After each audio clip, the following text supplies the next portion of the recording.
Toastmaster, fellow Toastmasters and guest. I have a master's degree in communication and rhetoric. If you don't believe me, you can actually go down into the basement of the University of Akron and find my little pamphlet of a master's thesis. Probably have to dust it off. It's a mythical analysis of the father-son relationship in Disney's The Lion King. Hakuna Matata, baby! Because I had a master's degree, it opened up opportunities for me to teach. So I spent many years teaching college speech, writing. I also taught some management and math classes. If you're a math teacher, got bad news for you. Writing's a lot harder to teach than math.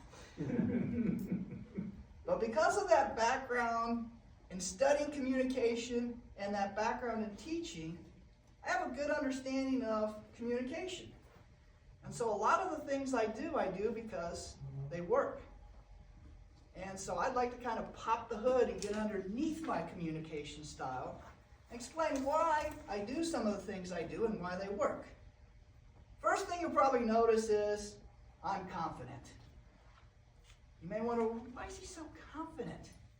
Because I have very little stage fright. And stage fright, I kind of explained that it tints the windows.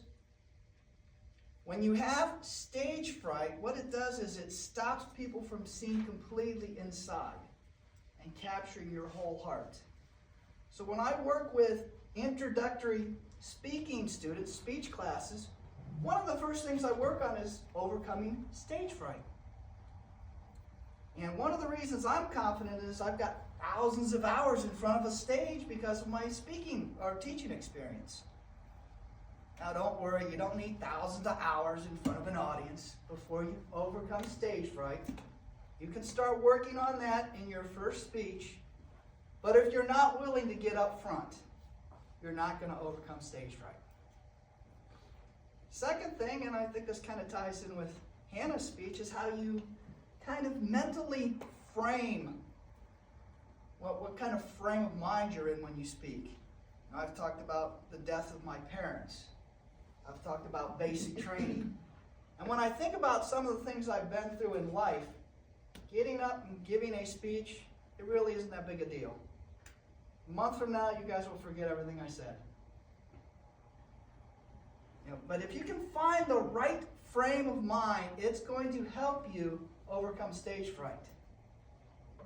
I remember I had one student, and his informative speech was less than blissful. Let's put it that way. I kind of flinched when I saw it. And he kind of flinched when he saw his grade. And so he was concerned about his grade. He wanted to redo his speech. And so I allowed him to redo his speech. And so I'm communicating with him, and I find out that he is a very accomplished guitarist. I said, well, why didn't you give your informative speech about the guitar? Makes sense, right?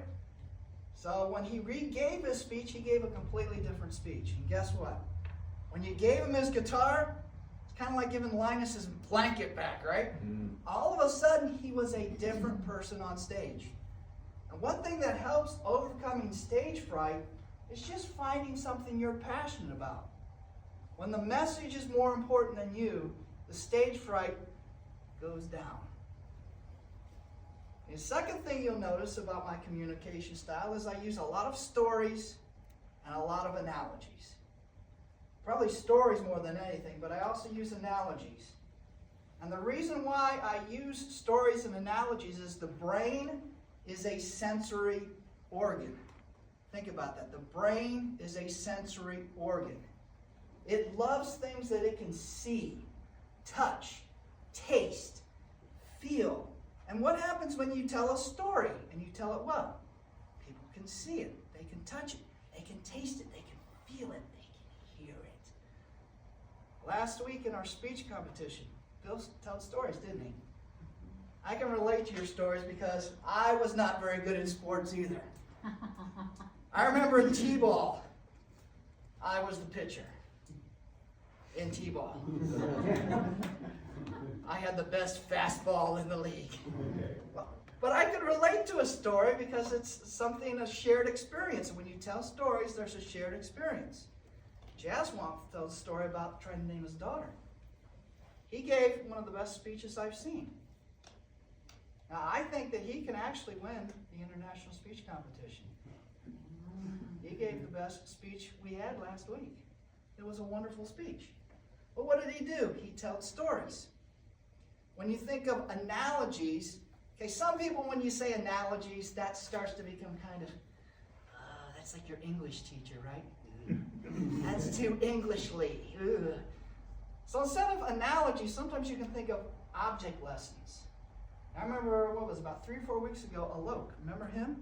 He talked about relative humidity. And what did he use? He used the object lesson of the little containers. And because he used that little object lesson, we were able to see and understand relative humidity. So he used something the audience understood to explain something they didn't. So really, when it boils down to public speaking, I remember we had this textbook that was 600 pages long, and I kept arguing with my supervisors. You're overcomplicating things.